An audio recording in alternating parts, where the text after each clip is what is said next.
સર્વે વાલા મુક્તો,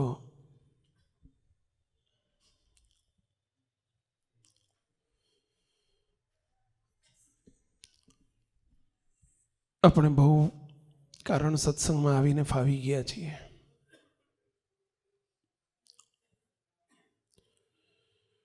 આ કારણ સત્સંગ એટલે કેવળ કૃપાનો સત્સંગ છે. આપણી ઉપર અઢળક કરુણા થઈ છે, અઢળક કૃપા થઈ છે. અને કૃપાનો વિચાર જો આપણને રહે તો આપણા માટે કશું જ અઘરું નથી.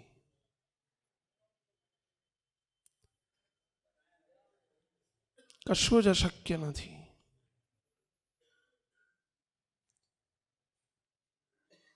કે આપણી ઉપર કેટલી બધી મહારાજે મોટા પુરુષે કૃપા કરી છે. કોટી કલ્પે ને કોટી સાધને મળે નહીં. કરોડો જન્મની સાધના કરે તો આવા સર્વોપરી ભગવાન સ્વામિનારાયણ એમના દર્શન પણ ક્યાંથી હોય? પહેલા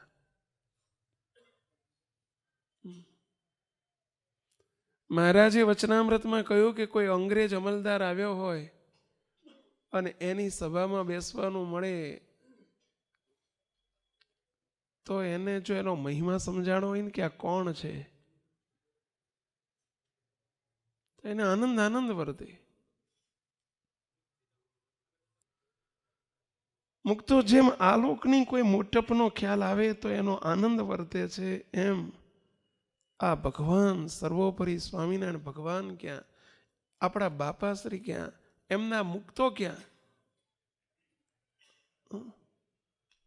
અને એમના દર્શન ક્યાંથી, એમનો જોગ ક્યાંથી, આ કારણ સત્સંગ ક્યાંથી? આઠે પોર હૈયામાં એનો આનંદ વર્ત્યો. જો મળેલી પ્રાપ્તિનો વિચાર વર્તે તો કે મને કોણ મળ્યા છે, બસ કોણ મળ્યા છે.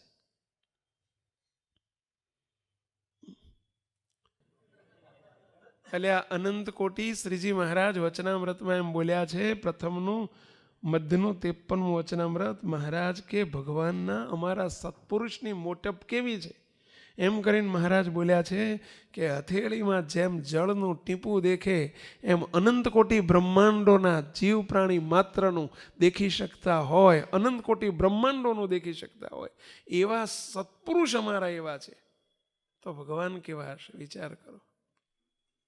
એમની મોટપ કેવી હોય, શું એ ન જાણે પેલા કે નીચે ઢોલિયા નીચે અનંત કોટી બ્રહ્માંડનું દેખી શકતા હોય, એ નીચે ઢોલિયા નીચે શું થઈ રહ્યું છે દેખતા નહીં હોય?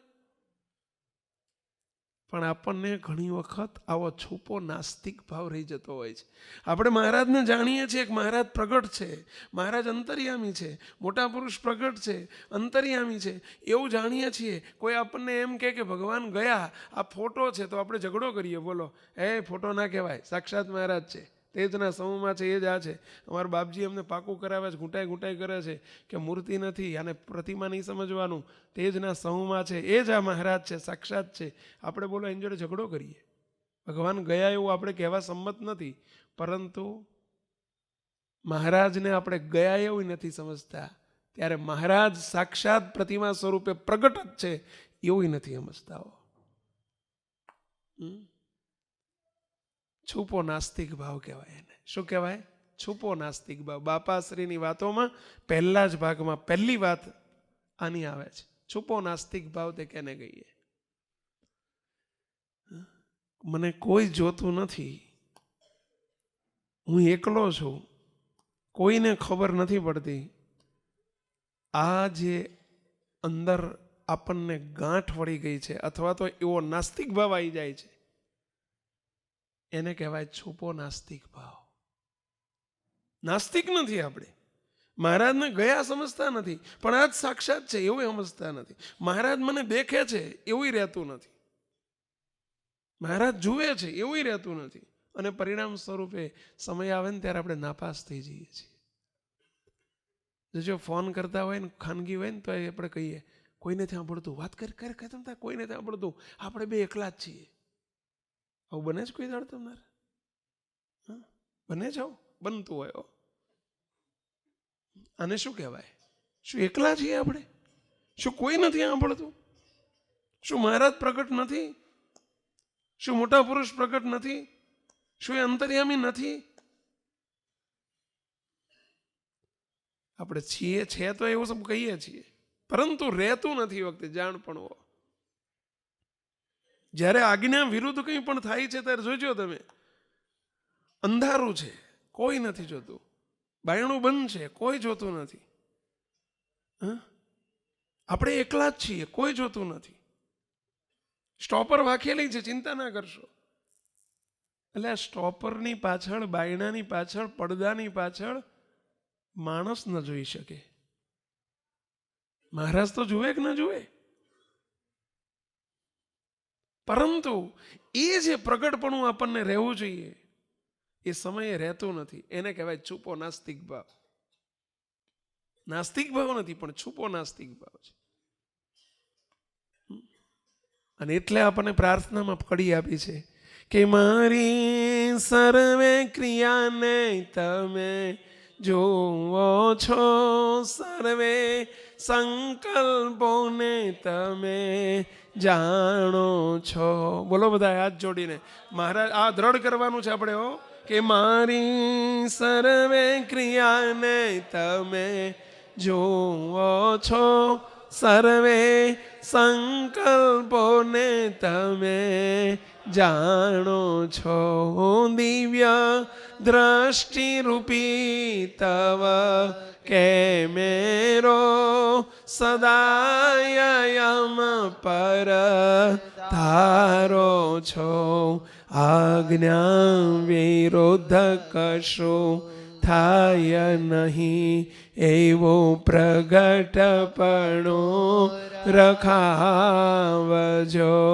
આજ્ઞા વિરુદ્ધ કશું થાય નહીં, એવો પ્રગટપણું રખાવજો.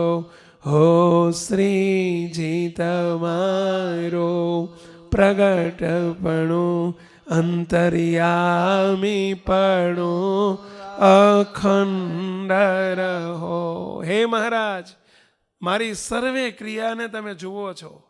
જો અહીં સત્સંગમાં આવીને આટલું પાકું કરજો, મહારાજ સર્વોપરી છે. એવા અનંત કોટી બ્રહ્માંડના ધણી આપણને મળ્યા છે અને સદાય પ્રગટ છે. મહારાજ ગયા નથી. મહારાજ 1837માં ગયા. એ કાર્ય સત્સંગની માનીનતા છે, આપણી નથી. આ કારણ સત્સંગની માનીનતા નથી. મહારાજ સદાય પ્રગટ છે. એ પ્રગટ છે બોલીને આપણે પ્રગટ સમજવાના છે.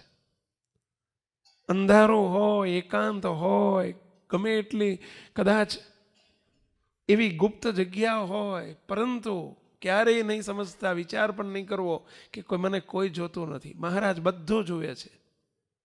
એમનો દિવ્ય દ્રષ્ટિરૂપી કેમેરો આપણી ઉપર મંડાયેલો છે. બસ સતત આપણને આ જાણપણું રહેવું જોઈએ. જેમ પેલો કેમેરો તમારી ઉપર આમ આવે ને, ત્યાં જોજો આમ બેઠા હોય ને તો આમ થઈ જઈએ, કારણ કે પાછું કેમેરામાં આવું આવી જશે તો કેવા સીધા થઈ જઈએ આપણે. એમનો કેમેરો આપણી ઉપર સતત મંડાયેલો છે. સીધા રહો ભઈલા, સીધા થઈ જાઓ આપણે. આપણને ખબર નથી, આપણે એમને દેખતા નથી, પણ એ આપણને દેખે છે. 4-5 કિશોરો આવેલા મારી પાસે, કોલેજિયન યુવકો હતા. આવીને બિચારા નિષ્કપટી થવા આવેલા. આવીને કે સ્વામી, બધું જાણીએ છીએ, બધું સમજીએ છીએ, પરંતુ અમારાથી ખોટી ક્રિયા, ખોટી આદતો પડી ગઈ છે, એટલે સ્વામી જતી નથી. શું કે એનો કંઈક ઉપાય બતાવો ને. કંઈક ખોટી આદતો છે, અમને ન શોભે, મહારાજને ન શોભે, એવી ખોટી આદતો પડી ગઈ, શું કરવું જોઈએ? પછી એમને ધીમે રહીને કહ્યું કે ભાઈ, તમને એવું કહેવામાં આવે, કોઈ એવું જણાવે કે તમે જે રૂમમાં, તમે એક હોસ્ટેલમાં રહેતા હતા છોકરાઓ, કે તમને એવું કહેવામાં આવે કે તમારી હોસ્ટેલમાં, તમારા કિચનમાં, રસોડામાં, તમારા બાથરૂમમાં, તમે નાહો છો એ બાથરૂમમાં, સંડાસમાં, બધે નાના નાના બટન જેવા કેમેરા નીકળ્યા છો. આ બટન હોય ને તમારા શર્ટનું બટન, એવડા કેમેરા અત્યારે નીકળ્યા છો. બધાને એમ જ લાગે કે આ બટન છે. અમે બેઠા હોય, કેમેરો પહેર્યો હોય, અહીંયા મૂકી દીધો હોય, બટન ઉપર ઢાંકી દીધો હોય, બોલો ખબર જ ના પડે કોઈને. અને એ કેમેરો હોય, બોલો આવડો નાનો કેમેરો, અને કેમેરો બધો તે ટેપ કરી લે, બધું શૂટિંગ કરી લે. બોલો, જે બને એ બધું. આવા બટન કેમેરા, કોઈને ખબર ન પડે એવા દરેક જગ્યાએ બટન કેમેરા ગોઠવી દીધા છે. એવી તમને જાણ થાય તો તમારું રહેણી કરણી બદલાય કે ના બદલાય? એટલે તમને પૂછું છું, તમારા ઘેર આવું મૂકી ગયું હોય અને તમને ખબર પડી ગઈ હોય કે આપણા બાથરૂમમાં કેમેરો છે, સંડાસમાં કેમેરો છે, રસોડામાં કેમેરો છે, આવી રીતે મને ખબર નથી, એમ દેખાતો નથી ક્યાંક, પણ ક્યાંક ચોંટાડી દીધો છે, ક્યાંક છે કરો, તો આપણું ગતિવિધિ બદલાઈ જાય કે ના બદલાઈ જાય? કેટલા કહો છો બદલાય? આંગળી ઊંચી કરો જોઈએ. કેટલા માનો છો કે બદલાઈ જાય? ચલો, આપણી રીતભાત બદલાઈ જાય કે ના બદલાઈ જાય? શું બદલાઈ જાય? સારી થાય કે ખરાબ થાય? સારી થાય. બદલાય તો બે રીતે બદલાઈ કહેવાય. ખરાબ થાય તો એ બદલાઈ કહેવાય, ને સારી થાય તો એ બદલાઈ કહેવાય. સારી થાય કે બદલાઈ ખરાબ થાય? કેમ સારી થાય કહો જોઈએ? પેલો કેમેરાની બીક લાગે છે કે ક્યાં ખારો મૂકી ગયો છે, ખાણે ખૂંચરે હશે, ને જો હું કંઈક ખોટું કરતો હોઈશ તો અંદર પકડાઈ જઈશ. મારો બેટો આવડો નાનો કેમેરો, એની કેટલી બીક લાગે આપણને કહો. આખું અમેરિકાની ઉપર ચાલે છે. બોલો, અમેરિકા, કેનેડામાં, લંડનમાં, અમે વિદેશ જઈએ છીએ ને, ઓસ્ટ્રેલિયા, બધા દેશો કેમેરા ઉપર ચાલે છે. બોલો, ત્યાં એટલો બધો ટ્રાફિક સેન્સ છે. ત્યાં રેડ લાઇટમાં કોઈ પોલીસ ના હોય. 4 રસ્તા હોય ને, કોઈ પોલીસ, કોઈ જગ્યાએ પોલીસ જ ના હોય. બોલો, અડધી રાતના 3 વાગે કોઈ ટ્રાફિક ના હોય, તોય તે લાલ લાઇટ થાય તો બધા ગાડીઓવાળા ઊભા રહે જ. 3 વાગે ઊભા રહે, રાતના 3 વાગે કોઈ ટ્રાફિક ના હોય. બોલો, તો એ ઊભો જ રહે. ત્યાં તો કોઈ પોલીસ નહીં, કોઈ 4 રસ્તા ઉપર કોઈ પોલીસ નહીં. બોલો, કોઈ આખા દેશના કોઈ 4 રસ્તા ઉપર કોઈ પોલીસ જ ના હોય. અને છતાંય કોઈ ગાડી લાલ લાઇટ થાય એટલે ઊભી જ રહી જાય, ફરજિયાત ઊભી રહે. અને એનું કારણ શું છે ખબર? બધે કેમેરા જ મૂકાઈ ગયા હોય. આવડે નાના જેવી ગાડી પાસ થાય ને એટલે કેમેરામાં ફટ દઈને સ્વિચ થઈ જાય. બોલો, અને સ્વિચ થઈ જાય ત્રીજે દાડે, અને બીજે દાડે, ત્રીજે દાડે એના ત્યાં $250, $500, $1000ની ટિકિટ, એટલે દંડની ટિકિટ, એનો દંડ આવી જાય, ફટ દઈને ટિકિટ આવી જાય. એટલે બધા એવા બીવે કે નહીં, મને જોવે છે, કેમેરો જોવે છે. કોઈ નથી જોતું, પોલીસ નથી જોતી, પણ કેમેરો જોવે છે. બોલો, આખો દેશ એટલો સિસ્ટમેટિક ચાલે છે. આખા દેશના દેશ સિસ્ટમેટિક ચાલે છે.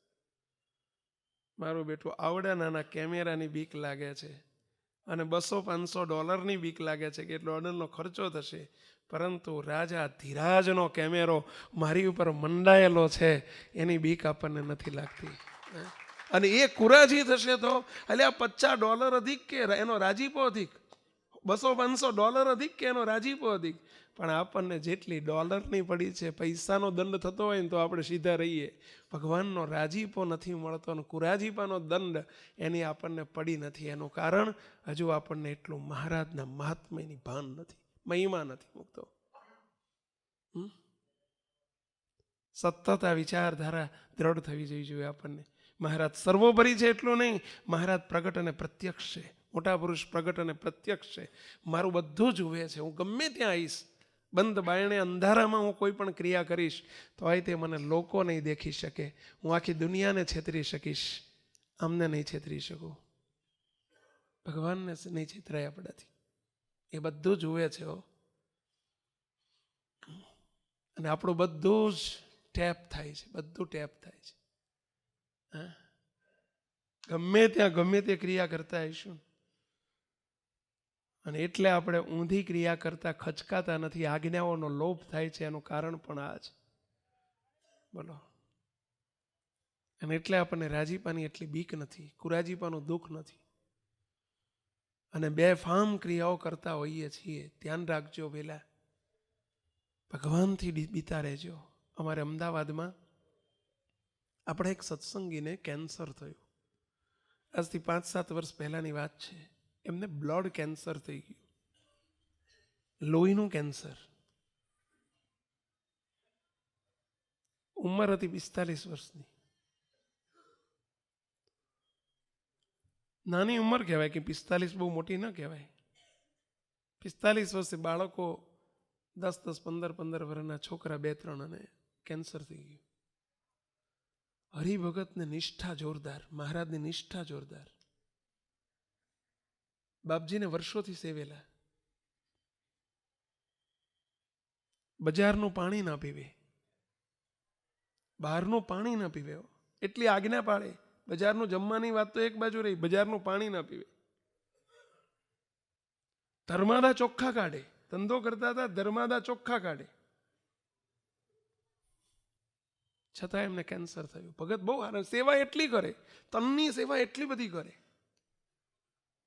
બોલો, રસોડામાં વર્ષોથી રસોડામાં સેવા આપતા, સમય હોય તો 15 દાડા સેવા કરે, અને એમને કેન્સર થયું. 3 વખત ઓપરેશન કરાયા, મટે જ નહીં. રીબાય, બહુ રીબાય, લાખો રૂપિયાનો ખર્ચો થઈ ગયો. હવે કેન્સર થયું છે ને, એમને બહુ રીબાય છે, હેરાન થઈ રહ્યા છે. 3 વખત ઓપરેશન થયા. 4થી વખત જ્યારે એમને ઓપરેશન કરાવવું પડ્યું, ડોક્ટરોએ કહી દીધું કે હવે આ છેલ્લો અમારો પ્રયત્ન છે. બનેલી હકીકત કહું છું મુક્તો. અમદાવાદમાં વાડજ વિસ્તારની અંદર લક્ષ્મી હોસ્પિટલ છે, વાડજ વિસ્તારમાં 4 રસ્તા ઉપર. મને લાગે ડોક્ટર હર્ષદભાઈ કેવું કંઈક નામ છે. શું નામ છે, ખ્યાલ છે? હર્ષદભાઈ ને એ ડોક્ટર હર્ષદભાઈની હોસ્પિટલ છે, લક્ષ્મી હોસ્પિટલ. એમાં એમને દાખલ કરેલા. એમને રજા આપી. જ્યારે ઓપરેશન પત્યું, 4થું ઓપરેશન પત્યું પછી જ્યારે રજા આપી, ત્યારે એમને સંબંધીનો ફોન આવ્યો કે સ્વામી, અમારે દર્શન કરવા આવવું છે દર્દીને લઈને. છેલ્લા 1 મહિનાથી હોસ્પિટલમાં હતા, એમને લઈને અમારે દર્શન કરવા આવવું છે. બાપજી કંઈક સુરેન્દ્રનગર પધાર્યા હતા, એટલે બાપજીને ફોન કર્યો, પણ બાપજી હાજર નહોતા. સ્વામિનારાયણ ધામ આપણું ગાંધીનગર, ત્યાં આવ્યા. 8-10 એમના બધા સગા સંબંધીઓ બધા નીચે, અમે વેઇટિંગમાં બેઠા. બધા એમના સગાવાલા કરું વરું કરવા માંડી પડ્યા કે સ્વામી, આવા ભગતને આટલું બધું દુઃખ કેમ? કુસંગી હોય, જેને જિંદગીમાં ભગવાનનો કોઈ આશરો ન હોય, બધા લખણે પૂરો હોય, અને એને તો આટલું બધું સહન કરવાનું આવે. પણ આવા સારા ભગતને કે જેની નિષ્ઠા પાકી છે, જેને મોટા પુરુષ સાથે હેત છે, જેણે કોઈ દિવસ જીવનમાં બજારનું પાણી નથી પીધું, ભગવાનના ચોખ્ખા ધર્માદા કાઢ્યા છે, આવકમાં પણ શુદ્ધ આવક છે એની, તો પછી એને આટલું બધું દુઃખ કેમ ભગવાને આપ્યું? આવા ભગતને જો આટલું બધું દુઃખ આવે તો બીજાને તો બિચારા ફફડે આમાં, તો કે અમારું થશે શું? અને આવું ભગવાનના ઘેર દેર છે કે અંધેર છે કે આવું કેમ? સ્વાભાવિક છે કે આવા ભક્તોને કંઈક થાય એટલે ઘણા બધા પ્રશ્નોની વણઝાર જાગે. દંડ, ખોટાને દંડ મળે તો સાચું બરાબર છે, એમાં તો કોઈને શંકા કુશંકા ના થાય. કોઈ ચોરને પકડીને કોઈ પોલીસ એને જેલમાં પૂરી દે તેમાં ન થાય, પણ નિર્દોષને જ્યારે કંઈક થાય ત્યારે દરેકને એમ થાય કે ભાઈ આવું કેમ?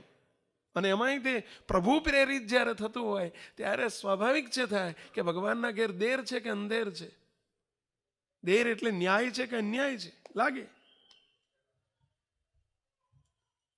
તે બધા કરોવરો કરે. હવે અમે કહ્યું કે ભાઈઓ, તમે એક કામ કરો, તમારા બધાના પ્રશ્નોનો જવાબ હું સામે ચાલીને તમને કહી શકું એમ નથી.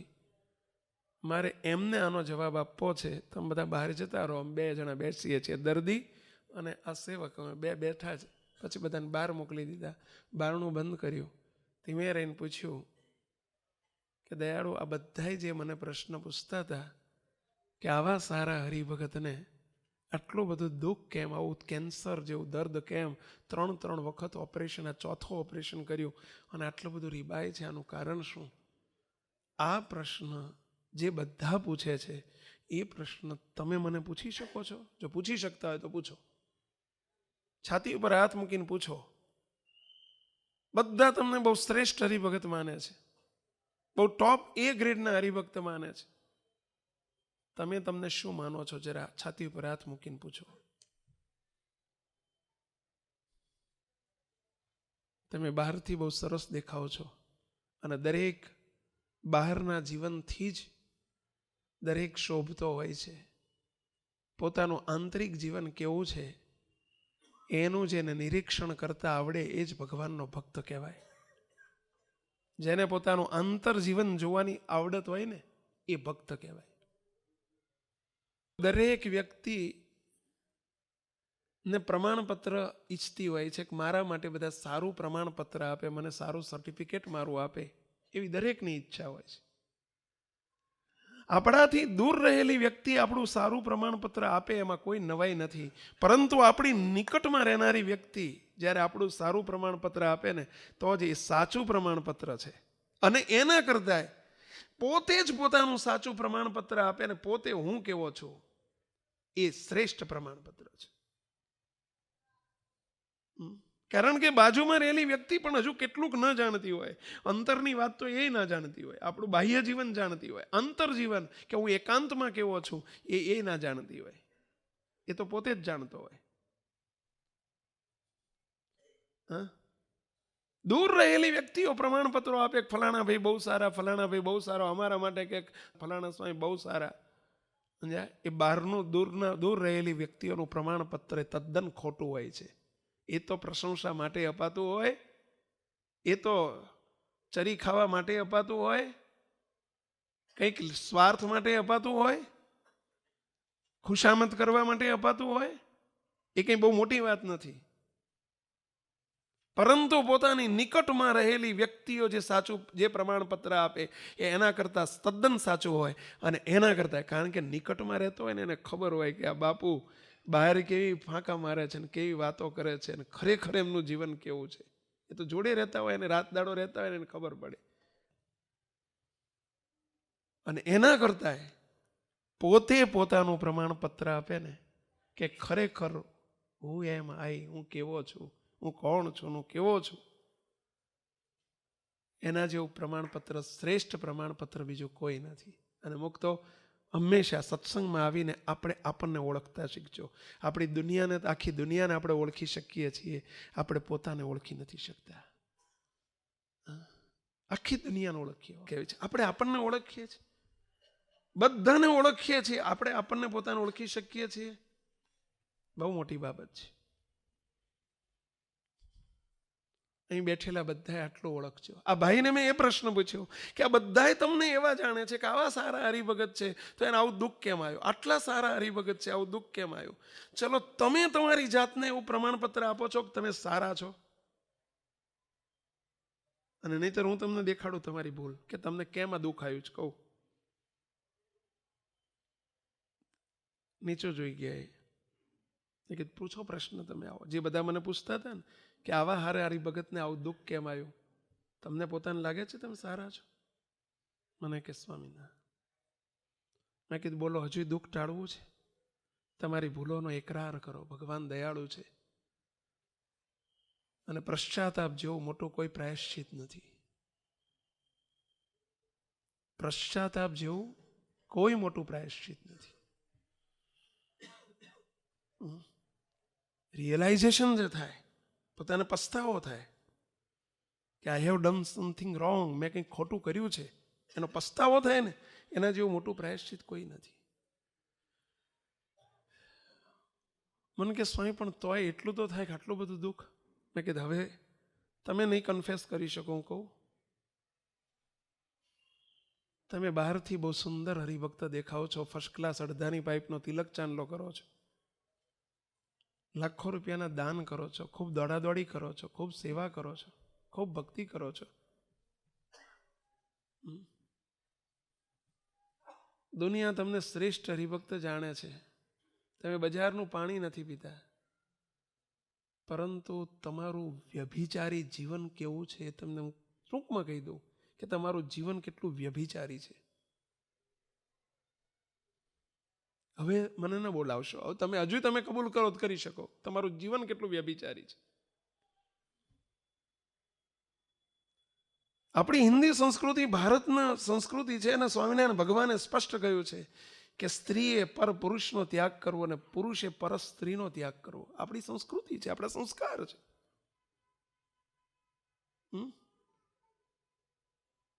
ચાલો, મહારાજની તમે આજ્ઞા કેટલી વખત લોપી છે આજ સુધીમાં? આ કેટલી વખત તમે લોપ્યો છે? કેટલું તમારું વ્યભિચારી જીવન છે? તમે બહારથી કોઈને ખબર નથી, બધા એમ માને છે કે તમે બહુ જ સુંદર સારા હરિભક્ત છો. એ બહારના લોકોનું પ્રમાણપત્ર છે. બોલો. અને આ વાત મારી ખોટી હોય તો લાવો પાછી. રડી પડ્યા ખૂબ કે સ્વામી સાચી વાત છે, મેં આજ સુધી ખૂબ ખોટું કર્યું છે. બસ આ જે કેન્સર થયું છે ને, આપણે દુનિયાને છેતરી શકશું, ભગવાનને નહીં છેતરી શકીએ. તો બહુ ધ્યાન રાખજો.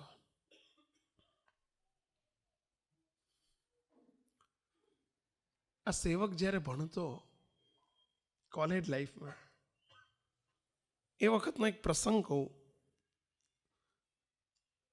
ડૉક્ટર ફાધર વાલેસનું નામ તમે સાંભળ્યું હોય કોઈએ? ભણવામાં એમના પાઠ આવતા હતા ગુજરાતીમાં. અમદાવાદ સેન્ટ ઝેવિયર્સ કોલેજમાં એ પ્રિન્સિપાલ હતા. ક્રિશ્ચિયન મિશનરીઝ ચલાવતા. પરંતુ એ ફાધર વાલેસનું જીવન હું જ્યારે ભણતો ત્યારે મેં નિકટથી જોયેલું. બહુ પવિત્ર જીવન હતું એમનું. એમણે મને એક પ્રસંગ કહ્યો એક દિવસ. એમની સાથે હું બેઠેલો, 1974-75ની વાત કરું છું, 73-74ની વાત કરું છું.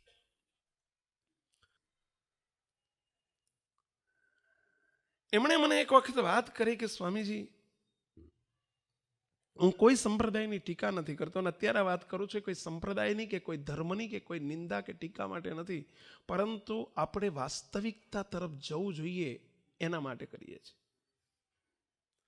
એ કે અમેરિકાથી હું એક વખત આવતો હતો, ઇન્ડિયા આવતો હતો. હું અમેરિકા ગયેલો, અમેરિકાથી ઇન્ડિયા આવતો હતો. અમેરિકાના એરપોર્ટ ઉપર ન્યુયોર્કનું JF કેનેડી એરપોર્ટ, ત્યાંનું ન્યુયોર્કનું મેઇન એરપોર્ટ એટલે JFK, એને શોર્ટમાં JFK કહેવાય છે. JFK એરપોર્ટ એટલે જ્હોન કેનેડી એરપોર્ટ. અને એ જ્હોન કેનેડી એરપોર્ટ મોટું અમેરિકાનું મોટું એરપોર્ટ છે. અને એ એરપોર્ટ ઉપરથી અમે ફ્લાઇટ, અમારું એર ઇન્ડિયાનું ફ્લાઇટ જ્યારે ચાલુ થયું અને ત્યાંથી અમે જ્યારે ટેક ઓફ થયું, ત્યાં એ પહેલાં જ્યારે એરપોર્ટ ઉપર અમને બધા વિદાય આપવા આવેલા, એમાં એક સંત, એમણે નથી કહ્યું, હું નથી કહેવા માંગતો કયા સંપ્રદાયના હતા, કોણ હતા, એ તમે કોઈ જાણવાનો પ્રયત્ન ન કરશો. મેં કર્યો નથી કોઈ દિવસ. આપણે એ જાણવાની જરૂર નથી. કોઈ પણ દ્રષ્ટાંત આપણા, અમારા, તમારા, આપણા સૌના ઘડતર માટે છે એવું સમજવું જોઈએ. મુમુક્ષુનું આ લક્ષણ છે. એક સંપ્રદાયના કોઈક એક બહુ મોટા લીડર સંત ફ્લાઇટની અંદર એ આવવાના હતા, ઇન્ડિયા આવવાના હતા, મુંબઈ આવવાના હતા. હું પણ મુંબઈનો પ્રવાસી હતો. એ વાત કરે છે, ફાધર વાત કરે છે. અને એક સંત બેઠા ફ્લાઇટની અંદર બેસવાના હતા. એમની પાસે એમના 4-5 શિષ્યો હતા, નજીકના શિષ્યો હતા. એરપોર્ટ ઉપર હજારો લોકો એમને વિદાય આપવા માટે આવેલા, અને સેંકડો હાર લઈને, એમને પુષ્પહાર પહેરાવીને એમને વિદાય આપવા આવ્યા છે. હજારો લોકો, કેટલી ભીડ હતી. અમેરિકા જેવા દેશની અંદર હજારો લોકો વિદાય આપવા આવે એટલે કોઈ મોટી હસ્તી હોય, સ્વાભાવિક છે. સંત છે. હજારો લોકો એમને ભાવભરી વિદાય આપી. અમે એક જ ફ્લાઇટમાં હતા. એમની પાછળની 4થી સીટમાં જ હું બેઠો હતો. અને જેવા એ ફ્લાઇટમાં બેઠા, ફ્લાઇટ ટેક ઓફ થયું. ટેક ઓફ એટલે ઉપડ્યું, ઊંચે ગયું. અને હું તો આંખો ફાડીને જોઈ જ રહ્યો કે સંતનું બાહ્ય જીવન કેવું છે અને અંતર જીવન કેવું છે. એ સંતે તરત જ ડ્રિંક્સ મગાવ્યું. ડ્રિંક્સ એટલે સમજ્યા? બધા?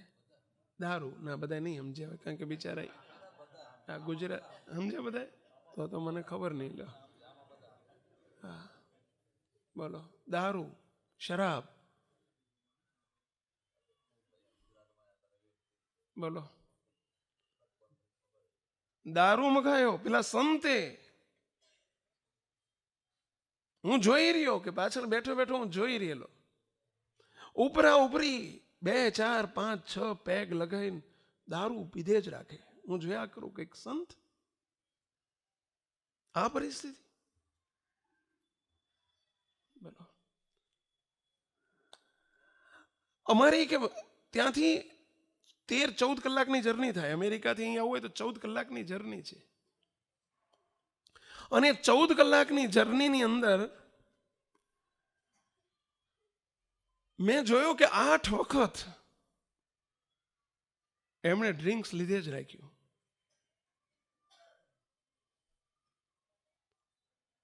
હવે કોઈ સંત આવું કરે, કેટલું આશ્ચર્ય થાય. જ્યારે પાછું 2 કલાક બાકી રહ્યા ને એટલે સ્વસ્થ થઈ ગયા, મોં ધોઈ નાખ્યું, બીજું ત્રીજું બધું સ્વસ્થ થઈ ગયા. અને જ્યાં ઇન્ડિયા આવ્યું ને બોમ્બે ઉપર પાછા હજારો હરિભક્તો એમને રિસીવ કરવા આવેલા, એમના ભક્તો એમને રિસીવ કરવા આવેલા. હાર ને તોરા ને પુષ્પો ને તમે જુઓ તો ફૂલ.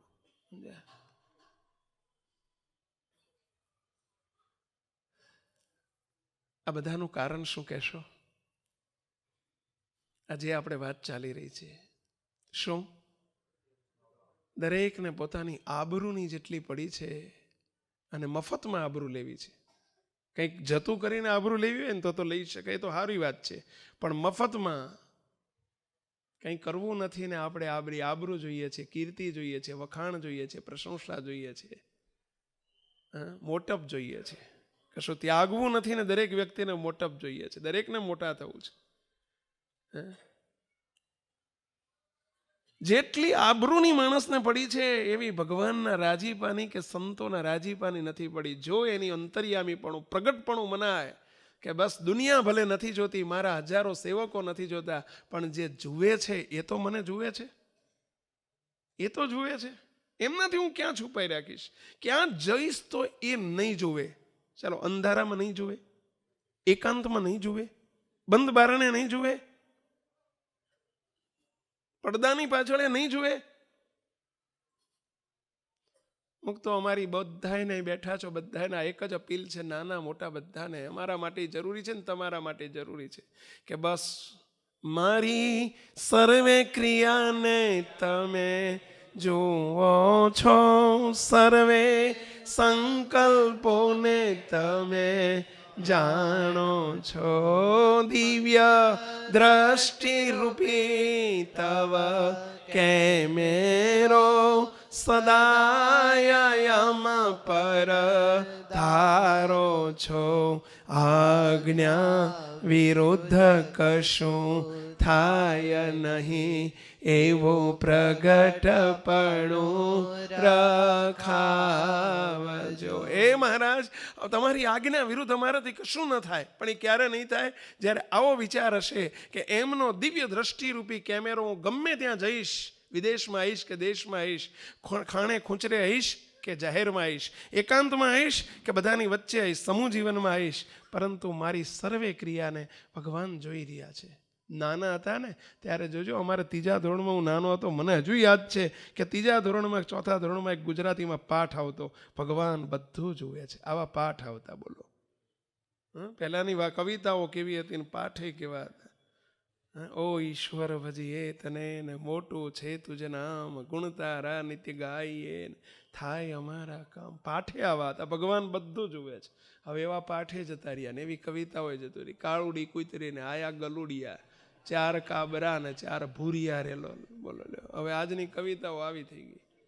અને પાઠમાં શરૂઆત જ પહેલા ધોરણમાં પહેલો જ પાઠ, પહેલી ચોપડીમાં ચાલણ ગણ્યું, બા ચા પા.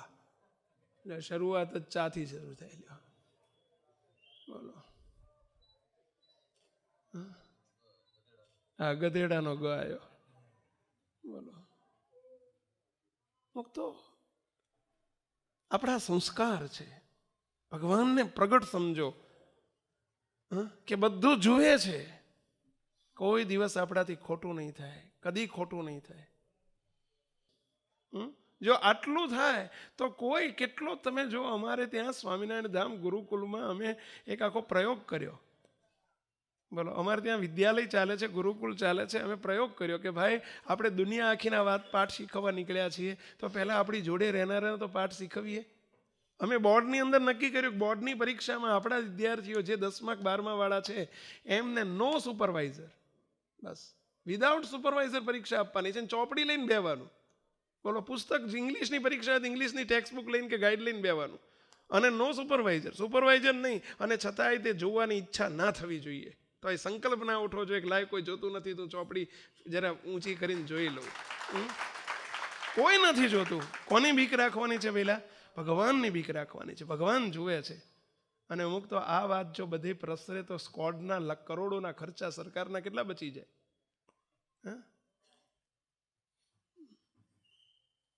બોલો, શું જરૂર છે? અમારા વિદ્યાર્થીઓ આવે ને 8 દિવસ અમે કબાટની ચાવી આપીએ. બધા કબાટ હોય, બધા એના જુદા જુદા કપબોર્ડ, તો બધાની ચાવી આપીએ લોકને મારવા. પણ અઠવાડિયું થાય ને એટલે આ સેવક જાય, જૈન સભા ભર્યું. પહેલી જ સભામાં કહું કે ભાઈઓ, તમને બીજાનું કબાટ ખુલ્લું હોય તો તમને ખુલ્લું પડ્યું હોય, તમને ફેંદવાનું કે અંદરથી કંઈક લેવાનું મન થાય? કેટલાને થાય? આંગળી ઊંચી કરો જોઈએ. કોઈનું કબાટ બાજુવાળાનું ખુલ્લું હોય તો કંઈક તમને લઈ લેવાની, અંદરથી ચોરી કરી લેવાની, છાનું માનું લઈ લેવાની ઈચ્છા થાય? બધા કે ના થાય. કેટલાને ના થાય? બધા કે અમને ના થાય. બધા આંગળી, કોઈ આંગળી ઊંચી ના થાય. તો કીધું કોઈ ના થાય તો એ કબાટને તાળા મારવાની જરૂર જ શું છે? બીજો ચોર તો બહારથી તો કોઈ અંદર આવવાનું નથી. બિલ્ડિંગમાં કોઈની એન્ટ્રી નથી. અને તમારામાંથી કોઈને થતું નથી તો બધાના લોક ખોલી નાખો. ચલો આજથી કોઈને તાળું નહીં મારવાનું. અને એક પેન્સિલ ના ચોરાવી જોઈએ. તો તમે અમારા, નહીંતર અમારા ને તમારા શું લેવા દેવા? કહો. સત્ય હકીકત કહે એનું નામ જ સાધુ. સંત વિના સાચી કોણ કહે? સાચા સુખની વાત. દયા રહી છે જેના દિલમાં, નથી ઘટમાં ઘાત. સંત વિના સાચી કોણ કહે? બેલા સાચી વાત સંતો નહીં કે તો બીજું કહેશે કોણ? મહેરબાની કરીને કોઈ અધર્મ, અનીતિ, અનાચાર, દુરાચાર, ભ્રષ્ટાચાર, આ મહેરબાની કરીને કોઈ અનીતિનો પૈસો પણ આપણા જીવનમાં ન આવી જાય. ખૂબ ખટકો રાખજો, નહીતર હસી હસીને લેવાનો છે ને રોઈ રોઈને ભોગવવાનો છે. સમજી રાખજો, રોઈ રોઈને ભોગવવો પડશે. અહીં કંઈક જોયા છે અમે, હસી હસીને લેવાનો અને રોઈ રોઈને ભોગવવાનો. લેતી વખતે હસી હસીને લેવાય. Under the table they on the table, આ બધું જુદું ચાલતું હોય. પરંતુ બધું ભગવાન જુએ છે. ત્યાં કોઈ અંડર ધી ટેબલ કશું નથી. ત્યાં અંડર ટેબલ નથી, ઓન ટેબલ નથી. એના કેમેરામાં બધું આવે છે, બધું આવી જાય છે. અને મેં બહુ જોયું છે, બહુ જોયું છે. એ દૂધના ઉભરા જેવો પૈસો હોય છે. દૂધના ઉભરા જેવો. દૂધનો ઉભરો તપેલી ભરેલી દેખાય, પણ નીચે તળિયું આટલું જ હોય. એમાં સુખ નહીં હોય, દુઃખ જ હશે. મુક્તો નર્યું દુઃખ હોય છે. મહેરબાની કરીને ભગવાનની બીક રાખજો. નાના બાળકોને કહું છું, મોટાને કહું છું, સંતોને કહું છું, તમને કહું છું, અને મને મારી જાતને કહું છું. મુક્તો ભગવાનની બીક રાખજો બસ. અને એ જ આપણે મહિમા જાણ્યો કહેવાય. ભગવાનને આપણે પ્રગટ બોલીએ છીએ, જાણતા નથી. બોલીએ છીએ, જાણતા નથી. બોલવું સહેલું છે, જાણવું અઘરું છે. બસ મારું બધું જુએ છે, બધે છે, સર્વત્ર છે. પ્રતિમા સ્વરૂપે તો છે, પણ પ્રતિમા સિવાય પણ સર્વત્ર દિવ્ય રૂપે પ્રભુ બિરાજે છે. અમે પંચમહાલ ગયેલા, ગોધર હતા, અને આપણે ગોધર મંદિરે સમયો હતો. એક બાપ દીકરો બે આવ્યા. તે પેલો છોકરો આવીને મારી આગળ રડવા માંડ્યો. 9મા કે 10મા ધોરણમાં ભણતો હતો. છોકરો રડવા માંડ્યો એટલે એના પપ્પાએ કહ્યું કે સ્વામી, મેં કીધું કેમ રડે છે? એના પપ્પા કે સ્વામી હું કહું એની વાત બધી. કે શું છે? પેલા બાપાએ કહ્યું કે સ્વામી આ મારો દીકરો છે અને બીક બહુ લાગે છે, કે એને બીક બહુ લાગે છે. મેં કીધું શાની બીક લાગે છે ભાઈ? ત્યારે પેલો છોકરો કે સ્વામી રડતો કે સ્વામી મારા ઘરથી જે સ્કૂલમાં જઉં છું એ 3 કિલોમીટર ચાલતા જઉં છું. સ્વામી રસ્તામાં એક તળાવ આવે છે ને બધા એમ કહે છે કે તળાવમાં ભૂત થાય છે. એટલે ભાઈ સાહેબ હું અહીંયાથી નીકળું ને મને ફફડાટ થાય છે, બહુ બીવું છું સ્વામી, મને બહુ બીક લાગે. હું એકલો તો જવું જ નહીં કોઈ દાડો, બહુ બીક લાગે છે. હવે સત્સંગીનો છોકરો એટલે મને જરા થયું કે ભાઈ તું ડરે શું કરો? ભગવાન આપણી સાથે છે તો ડર નહીં. પછી મને કે સ્વામી પણ બહુ બીક લાગે છે. એટલે મેં અમારી જોડે એક મહારાજની, ઘનશ્યામ મહારાજની આવડી નાની મૂર્તિ હતી, પોકેટ મૂર્તિ. એટલે એને પ્રેમથી મહારાજની પ્રસાદીની કહીને આપી કે લે આ મૂર્તિ જોડે રાખજે, ખિસ્સામાં રાખજે, તું ભગવાન તારી જોડે જ છે, તારી રક્ષા કરશે. આ ફોટો નથી એમ સમજજે, ભગવાન પોતે છે. ભગવાન આપણી જોડે હોય એટલે આપણે બીવાનું ના હોય, પછી નિર્ભય થઈ જવાય. એમ કરીને એને મહારાજની મૂર્તિ આપી, ખુશ થઈ ગયો. અને મૂર્તિ લઈને પછી કોલેજ સ્કૂલે જાય ને બીક જતી રહી એની. થોડા દિવસ પછી અમે 2 મહિના પછી ગયા ત્યારે ફરીથી મને મળ્યો. મેં કીધું પેલી બીક જતી રહી ને લ્યા? કે સ્વામી બીક તો જતી રહી, કાંઈ ગભરામણ બીજી નથી થતી, પણ બીજી એક બીક પઈ ગઈ છે. મેં કીધું શું બીક પઈ ગઈ? કે સ્વામી હવે બીક એ લાગે છે કે આ મૂર્તિ ખોવાઈ જશે તો પાછું મારું શું થશે? કે આ બીક લાગે છે. આ મૂર્તિ છે ત્યાં સુધી બરાબર, પણ જો મૂર્તિ ખોવાઈ ગઈ તો મારું શું થશે? મને એ બીક પઈ ગઈ છે. સમજ્યા?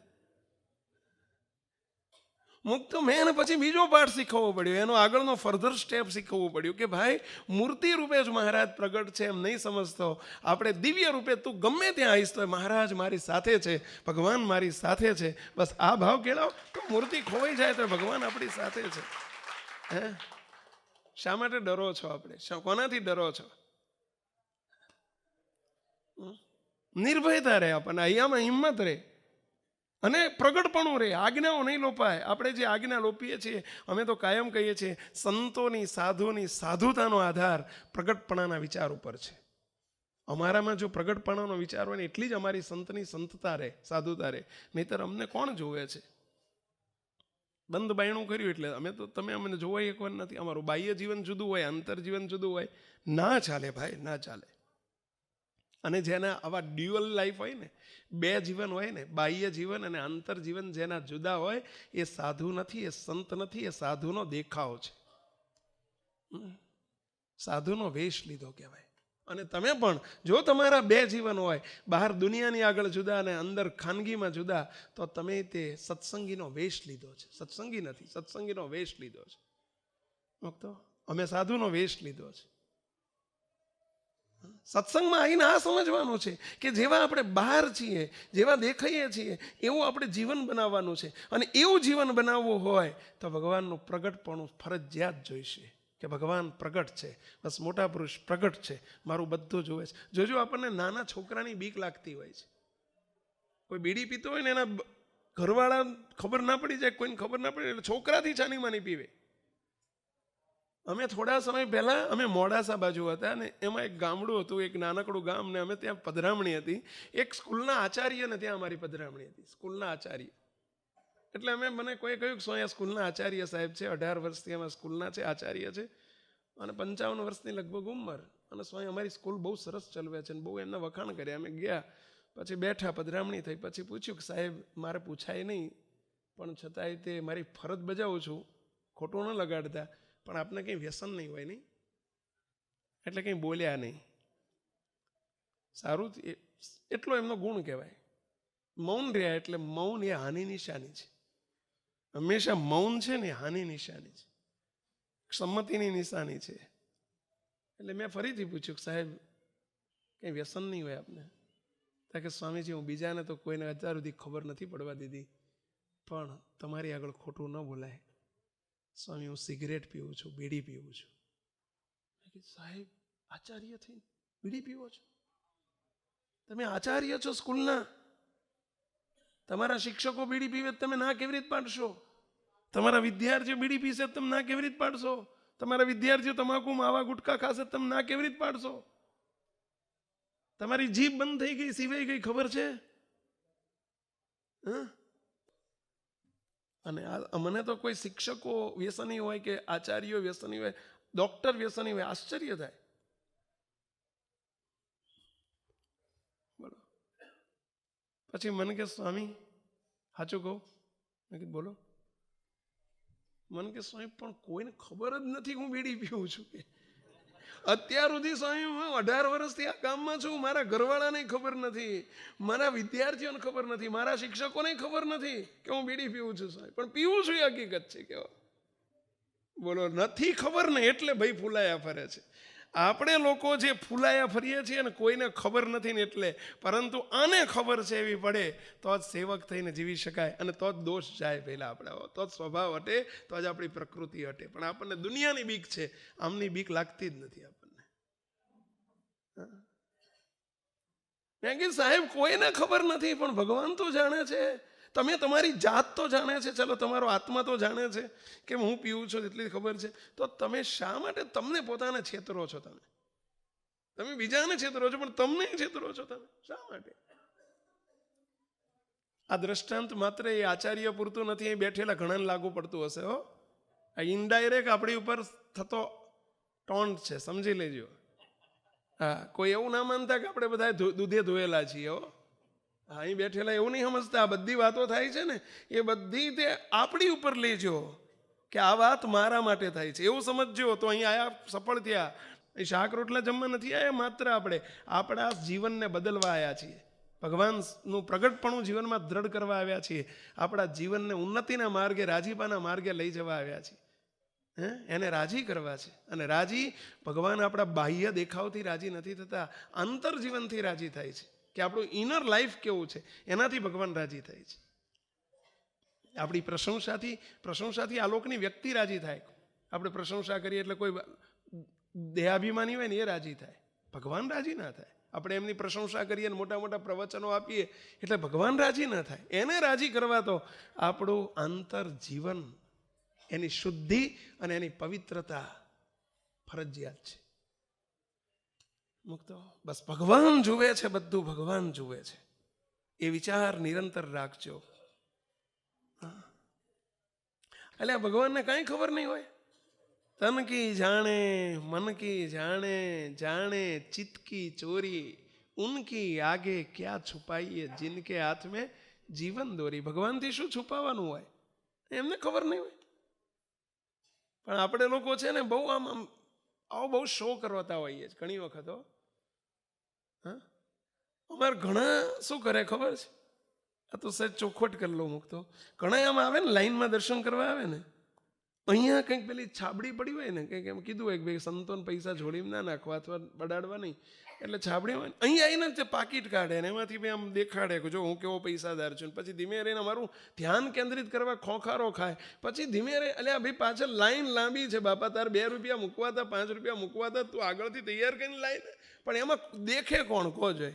આ તો રીતસર આમ ખોખારો ખાઈને પછી ઘણા પાછા અમારું ધ્યાન ના ગયું ને, આમ અવળું જોઈ ગયા, સ્વામી 5 રૂપિયા મૂક્યા હો. અરે ભાઈ બાપા સારું થયું મૂક્યા તે. પણ આપણે લોકો કેવા બધા આ બધું જેને કહેવાય ને દાંભિક ભક્તિ હોય છે. આપણી દાંભિક ભક્તિ કરીએ થોડું અને શો જાજો કરીએ. પ્રગટ અને અંતર્યામી છે ભગવાન, બધું જુએ છે ભાઈ. એને બધી ખબર છે ને આપણે કાયમ એમ જાણીએ છીએ કે એમને કંઈ ખબર નથી, એટલે બધું કરીએ છીએ. આપણે જેમ ફાવે એમ આપણે કરીએ છીએ. જો આપણે બહુ ફાવી ગયા છીએ વહેલા, એ ભગવાન સ્વામિનારાયણ આપણને મળ્યા છે, આપણને પ્રત્યક્ષ પ્રતિમા સ્વરૂપે મળ્યા છે, પ્રગટ મળ્યા છે. બસ આ મહારાજનો પ્રગટ ભાવ સમજીએ. અને આવા ઉત્સવ સમૈયા શાના માટે છે મુક્તો, કે આ બધા સમૈયા ઉત્સવને જમણવાર એ ખર્ચા નથી, આ તો ભગવાન સ્વામિનારાયણના સંકલ્પોનું વાવેતર છે ભાઈ, વાવેતર છે. આ સંકલ્પોનું વાવેતર છે.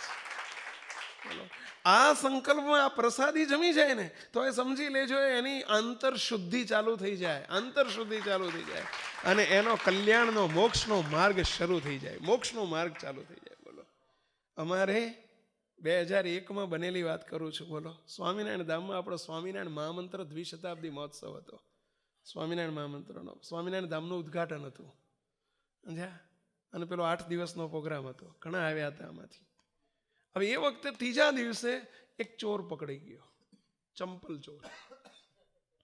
ચંપલ ચોરવા આવેલો, શૂઝ ચોરે, બૂટ ચોરે, ચંપલ ચોરે, પકડાઈ ગયો એટલે અમારે 2-4 આગેવાન હરિભક્ત પકડ્યો એને અને એમને કોઈ આપ સોંપી દીધો. હવે એમનો સ્વભાવ તો પ્રસાદી આપવાનો, એટલે એને નીચે રૂમમાં પૂરીને પ્રસાદી આપે ને સાચું બોલાવે.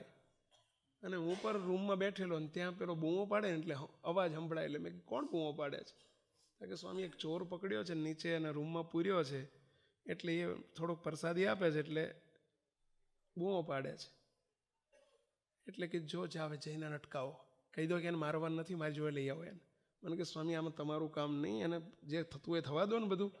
મેં કીધું ના, એ આ દરવાજામાં બેઠો છે, આ દરવાજામાં જેનું પૂર્વનું કંઈક પુણ્ય ઉદય થયું હોય ને એની કૃપાનો ધોધ શરૂ થયો હોય ને એ જ દરવાજામાં પહેરી હતી.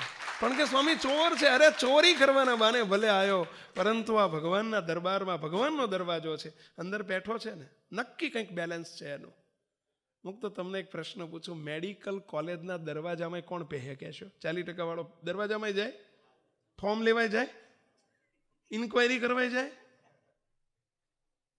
એ જરૂર 80% ઉપર વાળો હોય તો જ, કે 75% ઉપર વાળો તો ઇન્ક્વાયરી કરવાય જાય કે મને એડમિશન મળશે કે નહીં મળે, ફોર્મની તપાસ કરવાય જાય. બાકી 40% વાળો દરવાજામાં આશાએ રાખે, એ બાજુ નજરે કરે, મેડિકલ કોલેજનો બોર્ડે વાંચે, હે નક્કી કોઈ ઊંચી પાત્રતા વાળો હોય તો દરવાજામાં પે, અને એડમિશન મળે એ તો ઘણી 90% ઉપર વાળો હોય તો એડમિશન મળે. એમ આ મેડિકલ કોલેજ છે ભાઈ, કારણ સત્સંગ છે, કારણ સત્સંગ છે. અહીં જે તે ના પહેરી શકે, એટલે ચોરી કરવા ભલે આવ્યો છે પણ એની ઊંચી પાત્રતા હશે એટલે એને મારશો નહીં. જાવ અટકાવો, જલ્દી મારી જોડે લઈ આવો. ઓલા ગયા 2 જણાને મોકલ્યા, એટલે જઈને કે ભાઈ સ્વામીએ ના પાડી છે, મારવાનું નથી, એને લઈ જવાનો.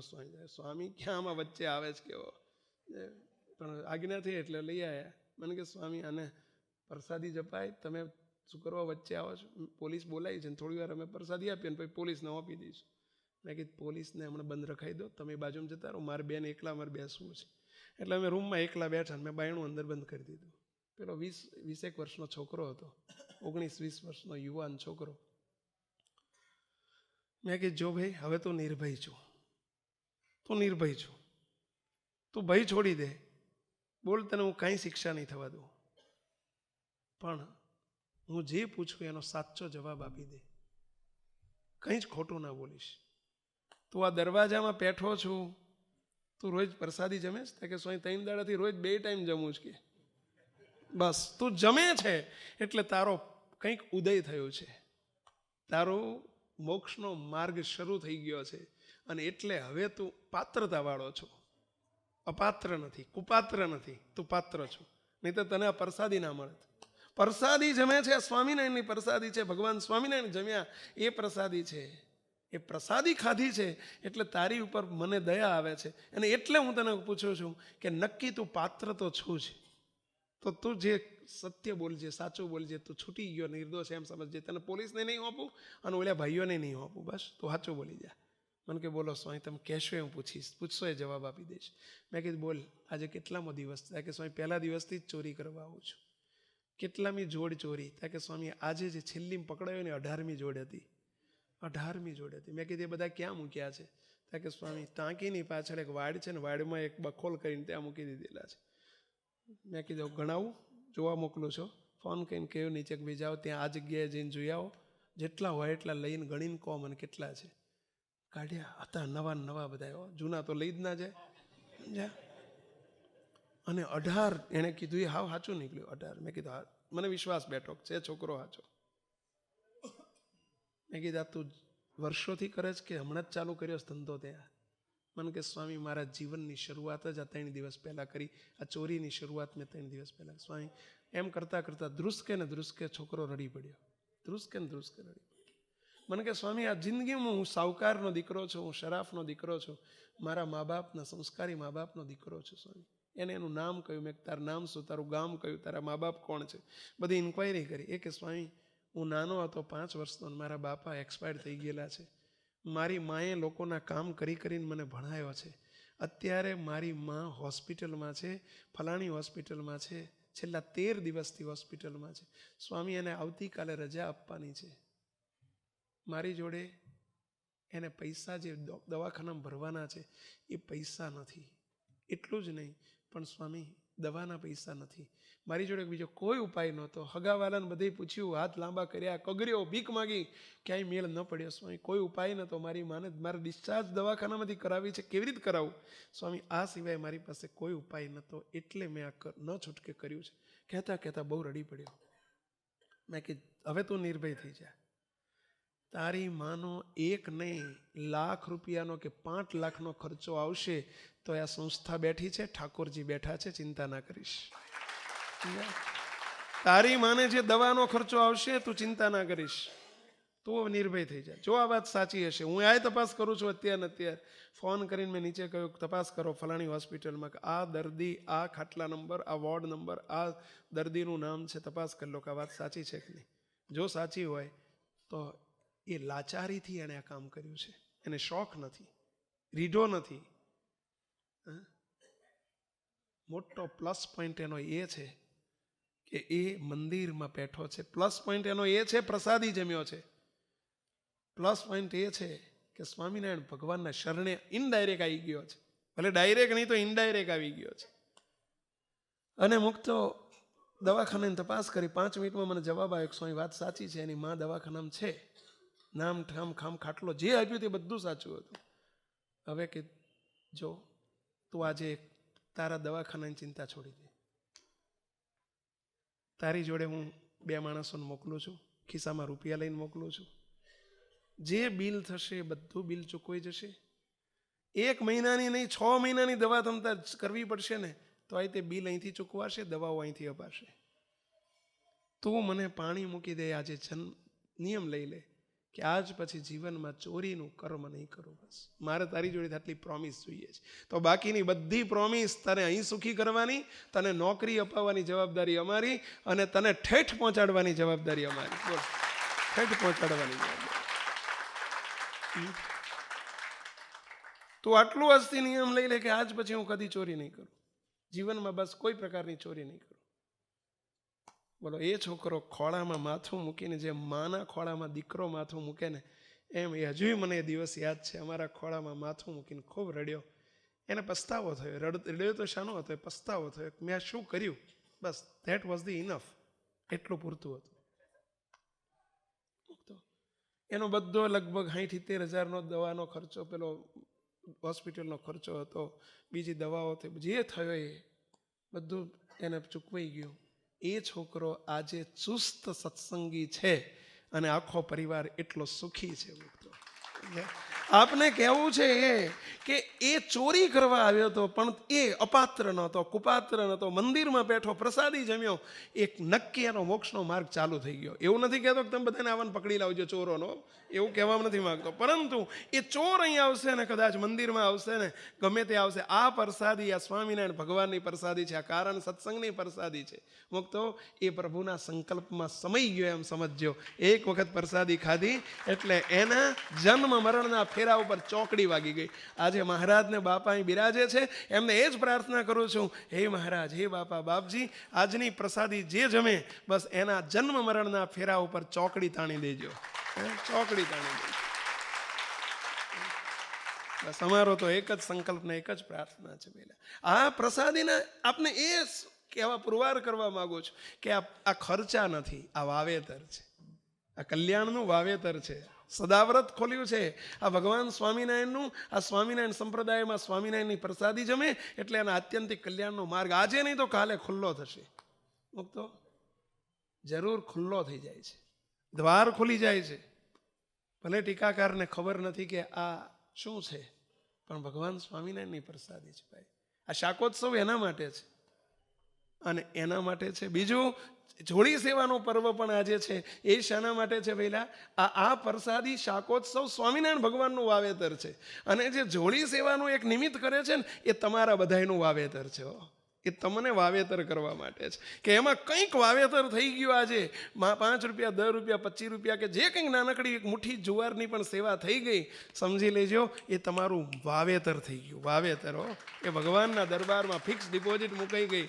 એનો બદલો ભગવાન કોઈનો ભાર ન રાખે મોરારી, વ્યાજ સહિત આપે, અનંત ગણું કરીને આપે ગિરધારીઓ. આ ભગવાન અનંત ગણું કરીને પાછું આપે છે, કૃપાનો ધોધ વરસાવે છે. ત્યારે આ બંને પ્રસંગો આપણા વાવેતર પ્રસંગ છે. આજનો પ્રસંગ જ વાવેતરનો પ્રસંગ છે. ત્યારે મહારાજને પ્રાર્થના કરીએ, હે મહારાજ, બસ દયા કરીને આજે જે પ્રસાદી જમે એનું રૂડું કરજો ને પૂરું કરજો. અને હે મહારાજ, આજની સેવામાં પણ કંઈ જે તે જાણે અજાણે મન કર્મ વચને લાભ લે એ બધાની પર પણ ખૂબ ખૂબ રાજી થજો, રાજી થજો, રાજી થજો. એવી પ્રાર્થના સાથે સર્વે મુક્તોને જય સ્વામિનારાયણ. મુક્તો